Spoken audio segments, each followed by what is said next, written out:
கடைசி 4 பந்தில் 28 ரன்கள் தேவை என்ற சூழல். நம்ப முடியாத அதிர்ச்சி ரிசல்ட். வெற்றி பெற்று கொண்டாட்டத்தில் ஈடுபட்ட ஆப்கானிஸ்தான் அணிக்கு அடுத்த நொடி காத்திருந்த பயங்கர அதிர்ச்சி. பற்றி எறிந்த இரண்டாவது T20 மேட்ச். அதாவது இந்தியா மற்றும் ஆப்கானிஸ்தான் அணிகளுக்கு எதிரான கிரிக்கெட் தொடர் என்பது தற்போது நடைபெற்று வருகிறது. சமீபத்தில் IPL தொடர் முடிந்ததற்கு பிறகு இந்திய அணி ஆப்கானிஸ்தான் அணியோடு பல பரீட்சையில் இறங்கியிருந்தது. அதுவும் சமீபத்தில் நடந்த இந்த ஒரு T20 மேட்ச் என்பது ஒட்டுமொத்த உலக கிரிக்கெட் ரசிகர்களையும் வியப்பில் ஆழ்த்தியுள்ளது. ஏனென்றால் கிரிக்கெட் போட்டிகளில் எதிர்பாராத சர்ப்ரைஸ்கள் என்பது எதிர்பார்க்கக்கூடியதுதான். ஆனால் இது நடக்கவே நடக்காது என்று முடிவு செய்த ஒரு விஷயம் திடீரென நடந்தால் எப்படி இருக்குமோ அப்படி ஒரு விஷயம்தான் சமீபத்தில் நடந்து முடிந்த இந்த ஒரு போட்டியில் அரங்கேறியது. ஆமாங்க, இந்தியா ஆப்கானிஸ்தான் அணிகளுக்கு எதிரான ஏற்கனவே முதல் T20 போட்டி முடிவடைந்திருந்தது. அதனைத் தொடர்ந்து நடைபெற்ற இந்த இரண்டாவது T20 போட்டியில் இந்திய அணிக்கு நம்ப முடியாத அதிர்ச்சி கொடுத்திருந்தது ஆப்கானிஸ்தான் அணி. இந்த போட்டி தொடங்கி முதலில் பேட்டிங் செய்ய களமிறங்கிய ஆப்கானிஸ்தான் அணியை பொறுத்தவரையில் சூப்பராகவே பேட்டிங் செய்திருந்தனர். அதாவது இதற்கு முன்பு இந்த இரு அணிகளுக்கு இடையே ஒருநாள் போட்டிகள் நடைபெற்றது. அந்த ஒருநாள் போட்டிகள் அனைத்திலும் இந்திய அணிதான் வெற்றியும் பெற்றிருந்தது. அதனைத் தொடர்ந்து நடைபெற்ற முதல் T20 போட்டியிலும் இந்திய அணிதான் வெற்றி பெற்றது. இதன் காரணமாக எப்படியாவது அடுத்து வரும் T20 போட்டிகளிலாவது வெற்றி பெற வேண்டும் என்று பல கட்ட முயற்சிகளை ஆப்கானிஸ்தான் அணி நிர்வாகம் எடுத்து வந்தது. அதில் ஒன்றுதான் T20 அணிக்காக அறிவிக்கப்பட்ட ஆப்கானிஸ்தான் அணி வீரர்களில் முதல் போட்டி முடிந்த பிறகு ஒரு சில வீரர்களை நீக்கிவிட்டு புதிய வீரர்களை சேர்த்தது ஆப்கானிஸ்தான் அணி. அதற்கு காரணம் எப்படியாவது அடுத்து வரும் T20 போட்டிகளிலாவது இந்திய அணியை வீழ்த்தி காட்ட வேண்டும் என்ற அதீத தீவிரத்தை காட்டியது ஆப்கானிஸ்தான் அணி. அதன் காரணமாகத்தான் இரண்டாவது T20 போட்டியில் வெறி கொண்டு பேட்டிங் செய்திருந்தது. அதுவும் முதலில் பேட்டிங் செய்ய களமிறங்கிய ஆப்கானிஸ்தான் அணியை பொறுத்தவரையில் ஆரம்பம் முதலே நேர்த்தியாக பேட்டிங் செய்தனர். அதிலும் நாம் ஏற்கனவே சொன்னது போல இந்திய அணியை பொறுத்தவரையில் இந்த T20 தொடரில் அனுபவம் இல்லாத வீரர்களை நம்பி மட்டும்தான் இந்திய அணி களமிறங்கியுள்ளது. குறிப்பாக இந்த இரண்டாவது T20 போட்டியில் சுப்மன் கில், யாஸ்வி ஜெய்ஸ்வால், சூரியவன்சி, அபிஷேக் சர்மா உள்ளிட்ட எந்த ஒரு T20 பேட்ஸ்மேனும் இடம்பெறவில்லை.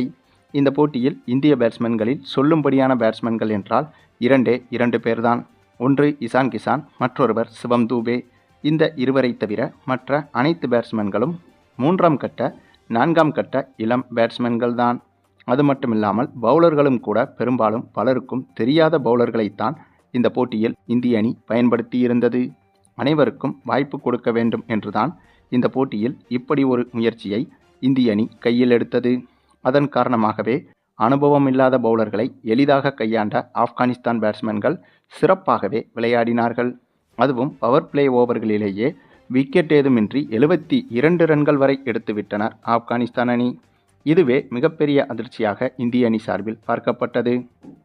ஏனென்றால் இதற்கு முன்பு நடைபெற்ற ஆப்கானிஸ்தானுக்கு எதிரான இந்த தொடரில் அனைத்து போட்டிகளிலும் இந்திய அணி பவர் பிளே ஓவர்களில் குறைந்தபட்சம் 2 விக்கெட்டுகளையாவது வீழ்த்திவிடும். ஆனால் இந்த போட்டியில்தான் ஒரு விக்கெட்டையும் வீழ்த்தாமல் கடுமையாக திணறியது. மேலும் இதன் காரணமாக ஆப்கானிஸ்தான் பேட்ஸ்மேன்களுக்கு இன்னும் கூடுதல் நம்பிக்கை கிடைத்து இன்னும் அதிகமாகவே அதிரடியாக விளையாடத் தொடங்கினார்கள். இதை பார்த்த இந்திய அணி நிர்வாகம் ஒரு கட்டத்தில் மிக மிக அனுபவம் குறைந்த வீரர்களுக்கு வாய்ப்பு கொடுக்க வேண்டும் என்று எடுத்த இந்த ஒரு முடிவு தவறா என்ற எண்ணமே வந்திருக்கும். அந்தளவுக்கு ஆப்கானிஸ்தான் பேட்ஸ்மேன்கள் இந்த போட்டியில் சூப்பராகவே விளையாடினார்கள். பின்னர் ஒரு கட்டத்தில் 20 ஓவர்கள் முடிவில் 4 விக்கெட்டுகளை மட்டுமே இழந்து ஆப்கானிஸ்தான் அணி 208 ரன்கள் வரை எடுத்திருந்தது. அதுவும் இந்த போட்டி நடைபெற்ற இந்த மைதானத்தை பொறுத்தவரையில் இது மிகப்பெரிய இலக்காகும். பின்னர் 209 ரன்கள் எடுத்தால் வெற்றி என்ற இலக்கோடு இந்த போட்டியில் சேசிங் செய்ய களமிறங்கிய இந்திய அணியை பொறுத்தவரையில் இசான் கிசானும் சிவம் தூபேவையும் தவிர மற்ற எந்த ஒரு பேட்ஸ்மேன்களும் சொல்லும்படியாக விளையாடவில்லை.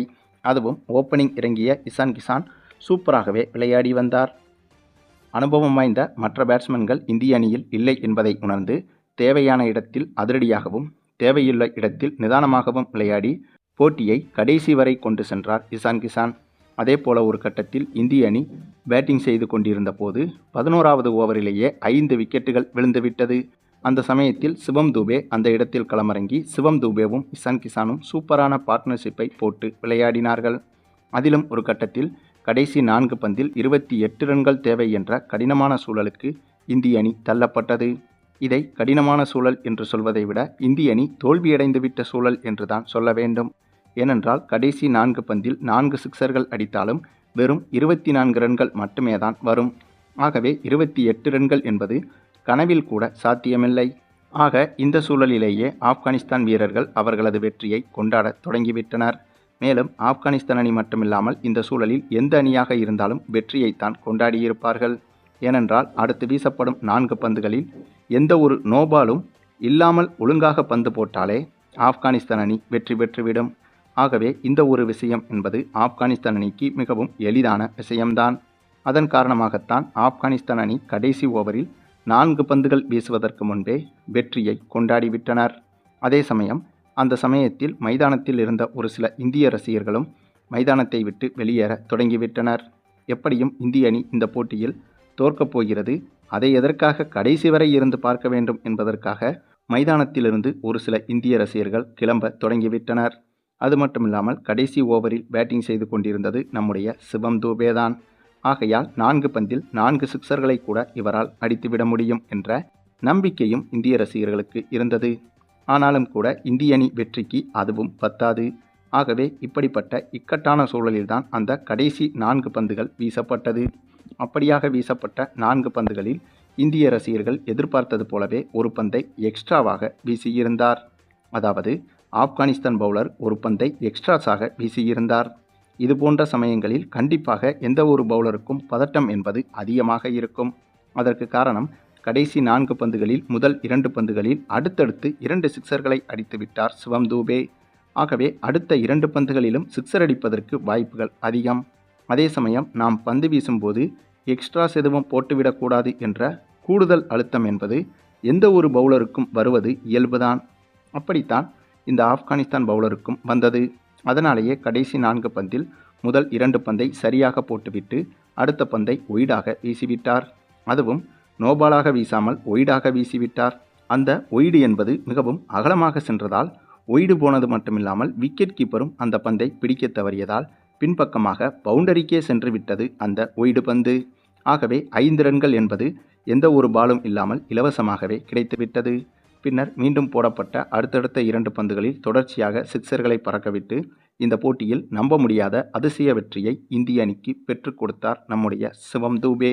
அதாவது இப்படி ஒரு வெற்றி இதற்கு முன்பு கிரிக்கெட் வரலாற்றில் நடந்திருக்கிறதா என்று கேட்டால் கண்டிப்பாக கிடையாது. என்ன ஒன்று, இந்த இரு அணிகளுக்கு எதிராக நடைபெற்ற வார்ம் அப் மேட்சில்தான் இப்படி ஒரு வெற்றி அரங்கேறியது. ஆனாலும் கூட இதே போல நாளை தொடங்க இருக்கும் அதிகாரப்பூர்வ முதல் ஒருநாள் போட்டியிலும் இந்திய அணி இதேபோல திரளான முறையில் பிரம்மாண்ட வெற்றியடையும் என்பதில் எந்த ஒரு சந்தேகமும் கிடையாது. ஏனென்றால் இதுவரை நடைபெற்ற வார்ம் அப் மேட்சுகள் முடிந்துவிட்டது. நாளை முதல் அதிகாரப்பூர்வ போட்டிகள் இந்த இரு அணிகளுக்கு எதிராக தொடங்க இருக்கிறது. சரி, நீங்கள் சொல்லுங்கள், இந்திய அணியின் இந்த ஒரு திரளான நம்ப முடியாத அதிசய வெற்றியை பற்றியும் அதே போல நாளை முதல் தொடங்க இருக்கும் அதிகாரப்பூர்வ போட்டிகளிலும் இந்திய அணி சிறப்பாக விளையாடி ஆப்கானிஸ்தான் அணியை ஒட்டுமொத்த தொடரிலும் வாஷ் அவுட் செய்யுமா என்பதை பற்றியும் உங்களுடைய கருத்துக்களையும் கமெண்டில் தெரிவிங்க. மேலும் இந்த வீடியோ பிடிச்சிருந்தா லைக் பண்ணுங்கள், மற்ற அனைவருக்கும் ஷேர் பண்ணுங்கள், மறக்காமல் நம்ம சேனலை சப்ஸ்கிரைப் பண்ணுங்கள்.